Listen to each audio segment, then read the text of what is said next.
मेरे भिंडी मेरे शिमला मिर्च कलर के बच्चों, क्या हाल चाल हैं। एक बार फिर आप सभी के सामने हाजिर हो चुका हूं। 11 मिनट 4 कॉन्सेप्ट, डे नंबर 6 और सेशन नंबर 1 आपके सामने लेके आ रहा हूं। और आज हम करेंगे इनकम टैक्स की बातें, और वो भी इनकम टैक्स में सबसे इंपॉर्टेंट चैप्टर जो हमारा है दैट इज पीजीबीपी का। आज की मेरी तीनों वीडियो जो होंगी वो उसके ऊपर डिवोट होंगी। इस वीडियो में हम डेप्रिसिएशन की बातें करेंगे, अगली वीडियो में हम एक्सपेंडिचर अलाउड और डिसअलाउड की बातें करेंगे, उसे अगले वीडियो के अंदर मैं डिस्कशन करूंगा सेक्शन 40 जो बहुत इंपॉर्टेंट है। इन 3 वीडियो के अंदर पूरा का पूरा कॉन्सेप्ट हम रिवाइज करने की कोशिश करेंगे। आ जाओ। अब अगर मैं यहां पे डेप्रिसिएशन की बात करता हूं तो तुम सब जानते हो डेप्रिसिएशन जो है वो इनकम टैक्स में 3 तरह के हमारे सेक्शंस हैं डेप्रिसिएशन के। वो पहली बात आपको याद करने जरूरी है। ये पहली बात तो सेक्शन 1 ही है। सेक्शन 32 जो है वो हमारा डेप्रिसिएशन का है, बट 32 के 3 पार्ट हैं। एक तो 32(1)(1) और एक 32(1)(2) और एक 32(1)(2)(a। एक बार दोबारा बोलो, 32(1)(1), 32(1)(2) और 32(1)(2)(a। 32(1)(1) जो है वो हमारा इलेक्ट्रिसिटी कंपनी वाला है, जो पावर जनरेशन कंपनी है या पावर डिस्ट्रीब्यूशन कंपनी है या पावर ट्रांसमिशन कंपनी है, वो 32(1)(1) में एसएलएम मेथड वाला ऑप्शन ले सकती है।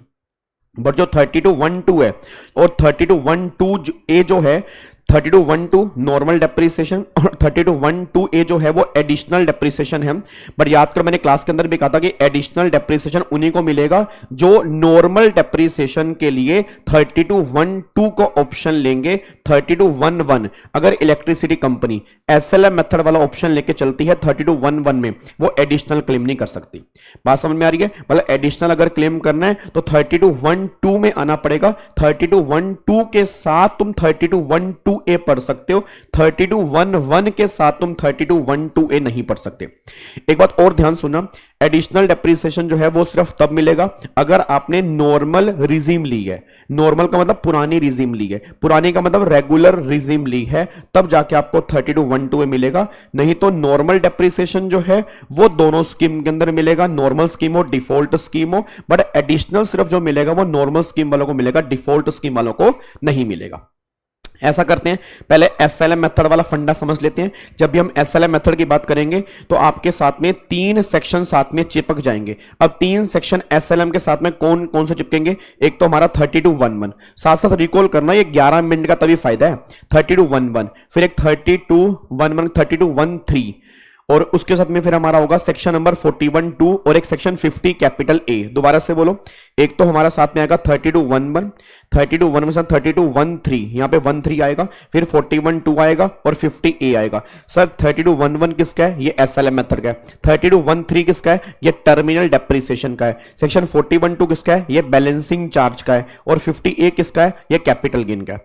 अब एसएलएम मेथड वाले केस में है क्या कि अगर कोई इलेक्ट्रिसिटी कंपनी है उसको डब्ल्यूडीबी ऑप्ट नहीं करना, वो एसएलएम ऑप्ट करे। एसएलएम में क्या होगा? हर साल डेप्रिसिएशन जो है वो तुम्हारा सेम रहेगा, ठीक है, उसमें कोई दिक्कत तो नहीं है। आपने एसएलएम पढ़ा हुआ है, फॉर एग्जांपल 50 लाख की एसेट है, 10% रेट है, हर साल 5-5 लाख रुपए तुम पीएनएल में डेबिट करोगे, इसमें कोई दिक्कत नहीं है। बट मुद्दा ही निकल कह रहा है कि अगर मान लो मैंने कुछ टाइम के बाद अगर एसेट बेच दी, उस केस में क्या होगा? लेट्स टेक एग्जांपल, 50 लाख की एसेट थी, हर साल 5-5 लाख रुपए क्लेम कर रहा था, 5 साल मैंने क्लेम किया तो 25 लाख का डेप्रिसिएशन मेरे को मिल गया, 25 लाख की वैल्यू भी मेरी बची है।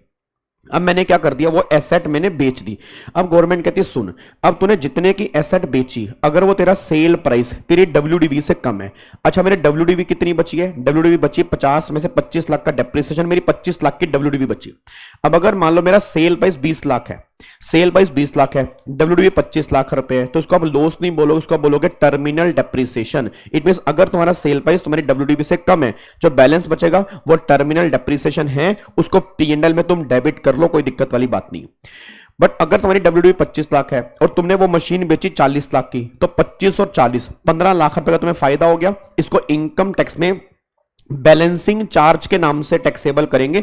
सेक्शन 41(2), ये 15 लाख रुपए तुम्हारे हाथ में टैक्सेबल हैं, पीजीपी हेड में टैक्सेबल है और बैलेंसिंग चार्ज के नाम से टैक्सेबल है। बट अगर मान लो तुम्हारी डब्ल्यूडीवी बची 25 लाख की, तुम्हारी कॉस्ट कितनी थी? 50, 25 लाख तुमने क्लेम कर लिया, 25 लाख बचे और तुमने एसेट बेच दी 70 लाख की। अब 70 लाख की जब तुमने बेची तो तुम्हारी कॉस्ट कितनी है 50, तो कॉस्ट से ऊपर कितनी है 20 लाख, तो 20 लाख तुम्हारा कैपिटल गेन में जाएगा और जो बैलेंस तुम्हारा फायदा होगा वो तुम्हारा पीजीपी के अंदर टैक्सेबल होगा। ये बात आपकी एसएलएम वाले केस में निकल के आ रही है। देखो वही बात यहां पे लिखी है, अगर सेल प्राइस तुम्हारा कम है terminal depreciation, sale price WDV से ज्यादा है बैलेंसिंग चार्ज, और अगर सेल प्राइस कॉस्ट से भी ज्यादा है तो कॉस्ट से ऊपर वाला कैपिटल गेन में जाएगा और जो बैलेंस रिकवरी होगी वो बैलेंसिंग चार्ज के नाम से यहां पे टैक्सेबल होगी। ये हमारा एसएलएम मेथड में निकल के आ रहा है। अगर मैं इलेक्ट्रिसिटी कंपनी एसएलएम मेथड लेती है तो वो एडिशनल डेप्रिसिएशन क्लेम नहीं कर पाएगी। सारे के सारे बच्चे कान खोल के सुन लो, ये तो हो गया एसएलएम। अब बात करते हैं एसएलएम के अलावा डब्ल्यूडीवी की।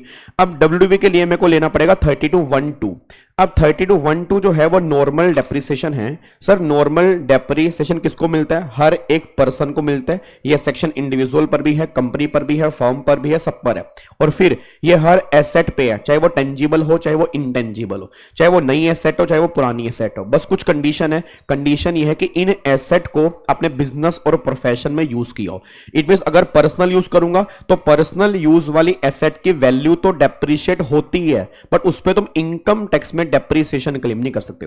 एग्जांपल, तुम्हारे घर में एसी लगा है, पापा की दुकान पे एसी लगा है, पापा की दुकान वाले एसी पर आई कैन क्लेम डेप्रिसिएशन या your father can claim depreciation, but आपके घर वाले एसी पर your father can not claim depreciation. No doubt value दोनों की कम हो रही है, बट उस केस में डेप्रिसिएशन मिलेगा, इस केस में तुम क्लेम नहीं कर सकते।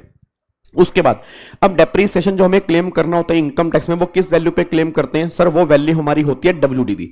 अब डब्ल्यूडीवी की वैल्यू पर हम क्लेम करते हैं और डब्ल्यूडीवी मेथड से क्लेम करते हैं। इनकम टैक्स में एसएलएम मेथड नहीं चलता। एक इलेक्ट्रिसिटी कंपनी वाले केस में ऑप्शन है, बाकी सब केस में ऑलवेज हम निकालेंगे वो डब्ल्यूडीवी पर निकालेंगे। और जो डब्ल्यूडीवी होगी वो किसकी होगी? ब्लॉक ऑफ एसेट की होगी।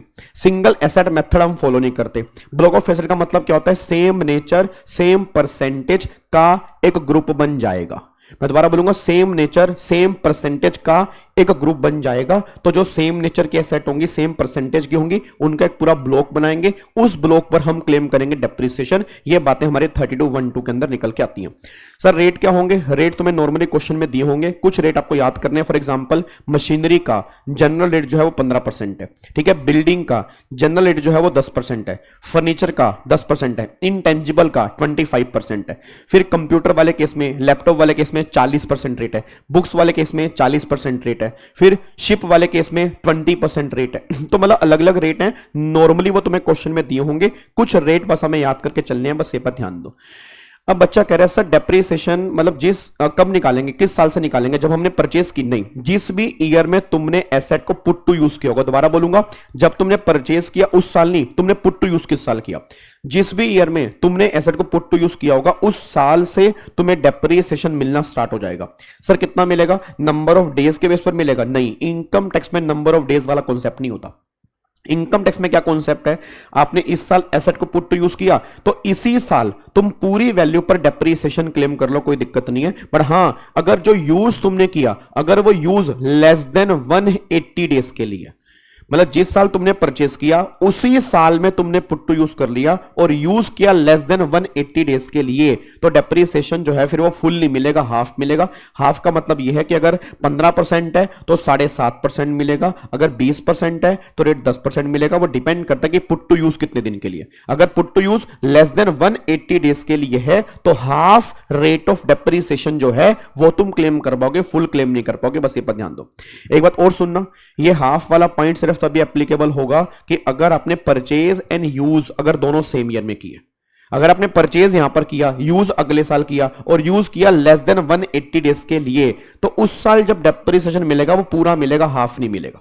ये हाफ वाला कॉन्सेप्ट एप्लीकेबल सिर्फ तभी होगा अगर परचेज एंड यूज दोनों सेम ईयर में है। तो क्वेश्चन बहुत ध्यान से पढ़ना, अगर दोनों सेम ईयर में है और यूज लेस देन 180 है तभी हाफ मिलेगा, नहीं तो फुल मिलेगा डेप्रिसिएशन। क्या बात समझ में आ रही है? उसके बाद फिर यहां पर डेप्रिसिएशन से रिलेटेड बातें आपको 2-3 और ध्यान देनी है। हां, अगर आपने कोई एसेट पार्शली बिजनेस में यूज की है और पार्शली पर्सनल आपने यूज किया है, तो जितना आपने बिजनेस में यूज किया होगा उतने % ही डेप्रिसिएशन मिलेगा। मतलब पहले क्या करोगे? पहले नॉर्मल पूरा डेप्रिसिएशन निकाल लो, वैल्यू को बाइफरकेट नहीं करना, पहले उस वैल्यू पर निकाल लो डेप्रिसिएशन। फिर उस डेप्रिसिएशन के 2 टुकड़े करो, जितना बिजनेस में यूज करूंगा उतने का मिलेगा, जितना बिजनेस में यूज नहीं करूंगा उतने का नहीं मिलेगा। तो डेप्रिसिएशन को बाइफरकेट करना है, उस एसेट की वैल्यू को बाइफरकेट नहीं करना, बस ये पर ध्यान दो। तो पहले नॉर्मल निकालोगे, फिर जो नॉर्मल आएगा उतने परसेंटेज की वैल्यू निकाल दो, जो आपकी डेप्रिसिएशन जो है जो बिजनेस वाली है उतने का मिलेगा, बाकी का नहीं मिलेगा। ये डेप्रिसिएशन वाली मोटी मोटी बातें यहां पे निकल के आती हैं जो मैंने आपको बताई है। अब यहां पर पॉइंट आ गया एडिशनल डेप्रिसिएशन। अब एडिशनल किस पर मिलेगा, कैसे मिलेगा, किस रेट से मिलेगा, कितने परसेंट से मिलेगा, एक्चुअल कॉस्ट का मिलेगा, डब्ल्यूडीवी का मिलेगा, नॉर्मल स्कीम मिलेगा, डिफॉल्ट स्कीम के अंदर मिलेगा, और किस किस पे नहीं मिलेगा, ये सारी बातें अगली वीडियो तुरंत आधे घंटे के बाद आपके सामने आ रही है, उसको देख लेना, उसमें सारी बातें और क्लियर होंगी। थैंक यू सो मच, जय Hind, God bless you, love you all, thank you so much.